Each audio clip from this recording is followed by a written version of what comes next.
What's up, everybody? Welcome to JMac Sports Cards. My name is Jason. Thanks for tuning in to another video. You can see I have begun working out of my new revamped studio slash office space at the new house that we have moved to. And so it's a work in progress. The stuff is just thrown on the shelves right now. I have no rhyme or reason to it. It will become something back here behind me, but just to get something going here. And there's some stuff I've been wanting to make some videos about, and I think it'll be informative and maybe helpful for some of you all in the hobby, because a lot of the content we watch and consume, I try to go out and seek out some different things on YouTube as far as sports card content and hobby collectible content, and a lot of the things are just regurgitated the same stuff over and over again. I mean, once some news breaks, all of these channels begin to make the same. They give their own take, and I'm not knocking the channels that do this. It's just I want to see some different things, some interesting, unique content, some unique, helpful content, and that's what I'm going to begin to try to do. There are some people that their channels just kind of grew. They dabble in the hobby. You know, it's not, for me, it has grown into an all-consuming, this is primary bread and butter. And so that's where I'm leading to. One of my favorite channels, baseball card collector, investor, dealer, not in that order. He's one of my favorite channels because this is his livelihood, and he's speaking from experience on most of the things that he covers, the topics he covers. And so that's the direction I want to take as well, and the direction I'm heading in as far as this hobby becoming a full-time thing here. So what I wanted to do today was just talk about and kind of review my first initial experiences here consigning cards with DCsports87. I just watched Card Collector's 2 video yesterday or last night, where he did a mail day and he bought a lot off DCsports87. They are becoming one of the bigger consigners. Go over to the site, and I've exported all my sales, and I'm going to talk about some interesting sales that occurred. And we'll just kind of look at the list, and you can see, you know, how it is working out. Now, there's some nuances to it. We'll go to the site and we'll talk about it. And you might say, why don't you just list it on eBay? Let me tell you, it's an overwhelming process. I have been sending big boxes of cards, flat rate shipping box, small, medium, large boxes of cards. You gotta send them in top loaders. They have to be in top loaders, though, or they'll get rejected. And then the requirement is they need to be at least $5 value cards. And how they deem and determine it, I'm not exactly sure. But there are some things you need to know about sending to a consignor and DCsports87 in general. So let's go to the website. Let's look at some of those finite details that I'm talking about, and look at some of the sales that I've made so far. Okay, here we go. Jumping over. This is DCsports87's website. And they don't have an app, but you can view this on your phone as well. I do check my sales and things on my phone, but so this right here is just like the FAQs. So the first time you send to them, you're going to want to send all this information, and I'm not going to detail this in great detail, go through everything to do, but just follow their FAQs, and you'll get set up pretty good here. And it tells you where to ship your cards, etc. Talks about how they get listed, and like I said, this is super nice because they take the pictures, they do it all, and just listing a couple hundred cards is difficult and time consuming. So having someone do it for you, it comes at a little bit of a cost, but to have someone, you can buy a collection and just send them half the collection. We'll send them everything that's $5 and over that makes sense. You could, and that's the way you can utilize a consigner like this. And I think that's what Chris Sewell, he doesn't go straight for it and tell you that's exactly what he's doing, but I think for the most part that's what he does. But he's got so much experience, he knows which consigner everything that he buys should go to. So, and then you got a dashboard where you can see your sales, and it updates after the auctions end and people start paying. Then your amounts start updating, and this is the breakdown of the fees. So lower end cards, from if the final sale price is between $1 and $10, essentially, you get 80% of the sale, minus 75 cents per listing. So it actually costs little bit more on lower end cards. So I think what they're trying to do there is discourage you from sending in cards that aren't gonna do that well. From 10 to 25, it's the same 80%, but then it's only 50 cents per listing. And then when they get bigger, when it's over 25 to 1,000, then you get 85% of the sale, and then a 50 cent per. And between 1,000 and 5,000, you get 90% of the sale price with no listing individual fee. Greater than 5,000, you get 97% of the sale minus $300. So you basically you would get 4,700. 90% of 4,700 if it was a $5,000, 5,001, because it's got to be greater than 5,000. So, and then the methods of payment, and then I use this. I use the ACH direct deposit. You set it up one time with them, because otherwise you try to use these other ones. It's going to take a while, and there's a fee for a check. Overnight is a little bit more expensive. If you use PayPal, it's 3%, which they'll be eating into your bottom line even more. Bank wires, none, but it's has to be big money, 10,000 and up. So yeah, so direct deposit is the one that makes the most sense, and that's what I use. So here we go. So what kind of cards can I send in? Does everything that gets sent in get listed on eBay? No. To be eligible for listing, cards must be sent in a sleeve and top loader and have an estimated value of $5 and up. The below are also items we list and will be returned if sent in raw vintage. So okay, there you go. So anything earlier than 1980, so 1979. So that's the deal. I actually missed that. That basically modern and ultra modern is what they do then. In-person autos that are not accompanied by a COA, they'll be rejected. And I've sent in quite a few with JSA certs, and they've done quite well actually. They won't list custom cards, and then cards of questionable authenticity, or if they appeared altered. Do you list memorabilia? No photos, Funko Pops, or other non-card items. Do you list seal wax? They do, but shipping charges are high per box, $13.95. So you're probably not gonna want to send in sealed wax. So this is something you need to know. What happens to cards I send in that go unsold, unpaid, or returned? What happens if a card does not get a bid? And everything's sent in as auction, unless it's I think it's $250 and above. You can request that it be set to buy it now with your margin set on your lowest offer that you'll take or whatever. But otherwise, everything's 99-cent auctions, $4.25 shipping. So what happens if a card does not get a bid on eBay? If we list something and it does not get a single bid, we do not send a card back or relist it. So that is a risk with a consigner. They're not going to be going through each and every card and item, and if it doesn't get sold, they're not. I don't know what they do with it. Maybe they donate it, or maybe they get a bulk box and sell them off or something. But you don't get it back if it doesn't get a bid. Do cards that sell and not get paid for get relisted? Yes. If a card gets a bid or bids, and the person who wins does not pay for it, it'll get relisted. There'll be more auctions ongoing that your cards will be cycled into. So non-payers of cards that got bids, yeah, they'll keep being listed until they sell and someone pays. What happens if a card that was sold for me is returned? Returns are handled by our team. Basically, here in a nutshell, if it's under $500, you ain't got to worry about it. You'll never have to worry about it. If it's over $500, so in other words, you're going to get paid regardless if it's under $500, and then they're going to assume the cost of the return, and they're going to relist it themselves to recover the value. If it's over $500 or cards found to be altered or not authentic, going through the eBay process will deduct the net amount that you received from the sale and then give you the option of relisting it.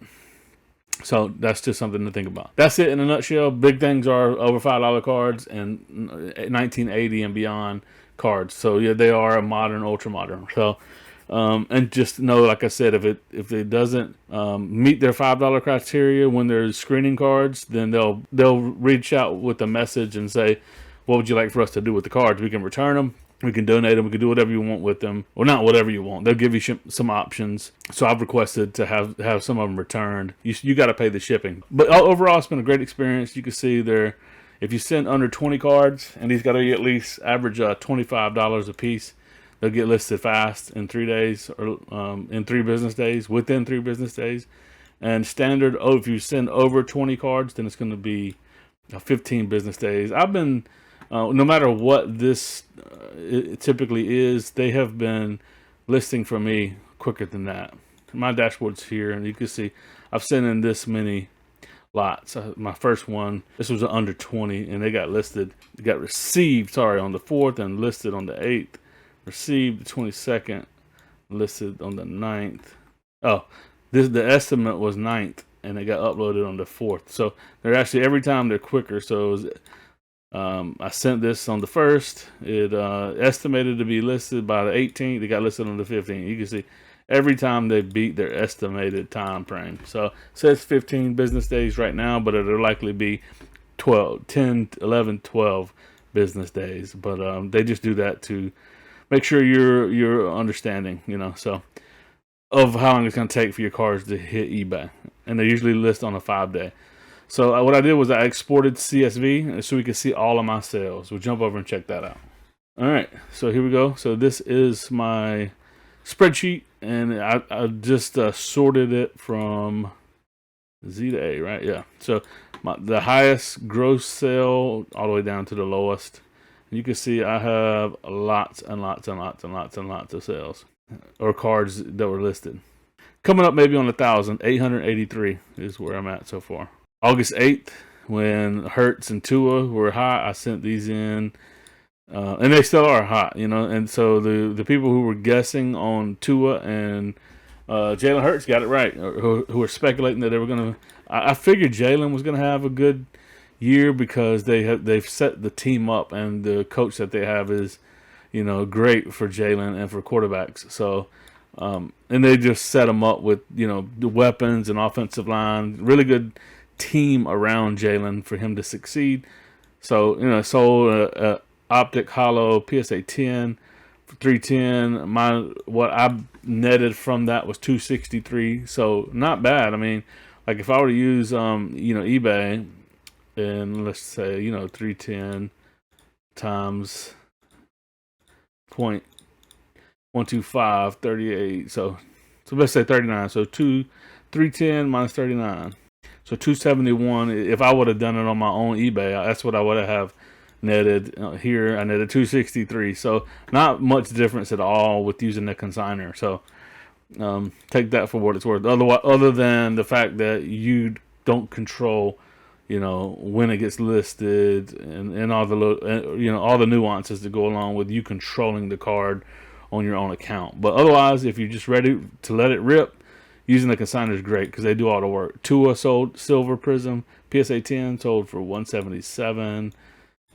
These are selling for like $250 now, $250, $300. So that was a bit early on that, but that's okay.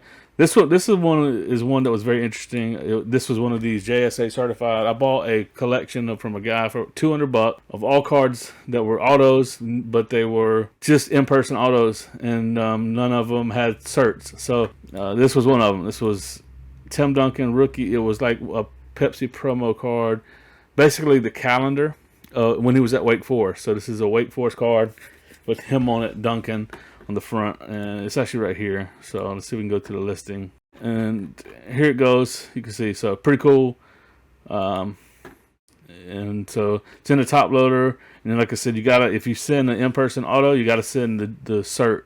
So you can see it shows on the back. See, I personally got these authenticated, about 20 or 30 of the cards in that collection at Nashville like last year, and it was like I was set up as a dealer in Nashville, and I met one of the JSA guys.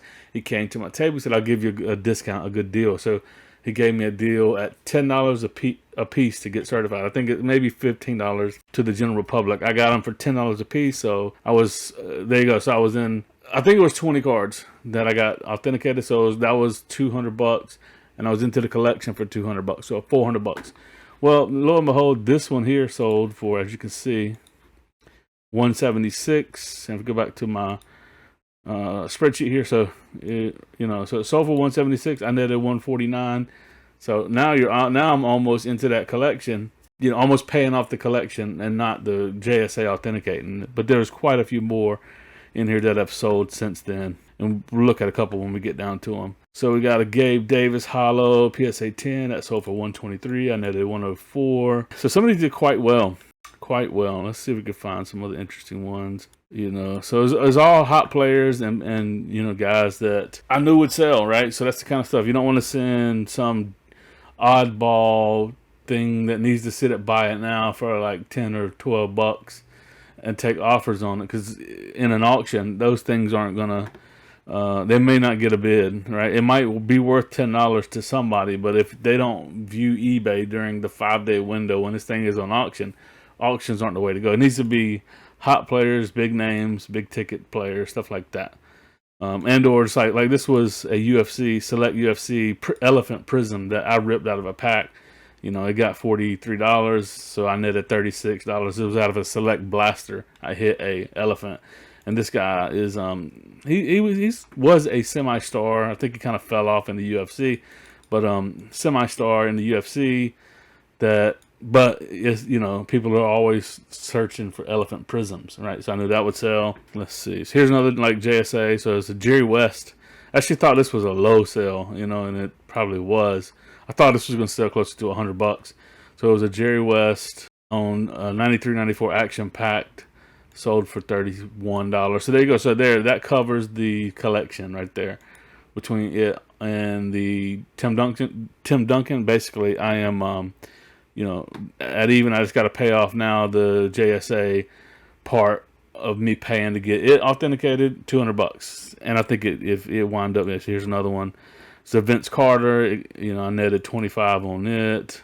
Here's another one. Tony Dorsett netted 25. Mike Ditka netted 25, and there you go. So before it was all said and done, there's another one. Ray Allen. This was a cool card. It was a 96, 97 Topps Chrome Youthquake Ray Allen, JSA. And how you would look these up, you go here to eBay, look them up, and there.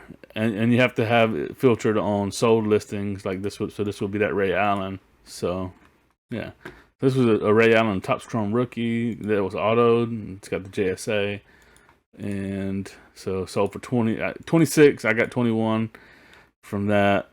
So essentially, and then I still got a stack, more, few stacks more, and I sold a couple as well in person. I had a Billy Williams, Chicago Cubs.